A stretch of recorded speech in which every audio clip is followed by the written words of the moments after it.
yeetaaga kiri two-way.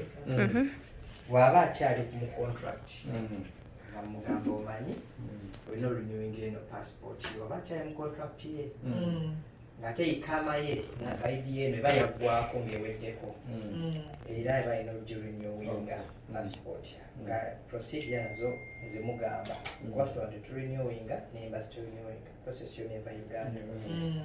Then era kinjagala okumubuuza ate n'endala muyinza okukolagana na director ne office yange tuzitwala ewali ne babikola special ba diaspora tutegera kukola wano n'otuweereza mu office ya diaspora ne tubigirira bumangu yakwatweyanza kuba ate kati process kakati temulina kutawaana kati bona omwana bwayagala gondyemu bwangu ffe tukikola mu office ya president nga tuteekako ebbaluwa yange kwa diaspora. Regarding the passport issue,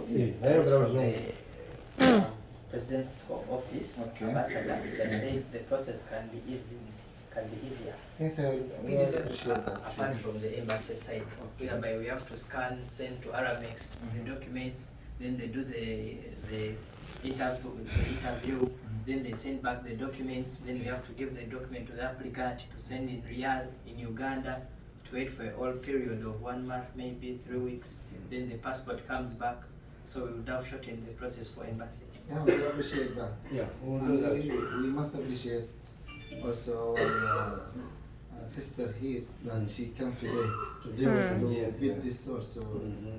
So we'll do that. So this process, it depends.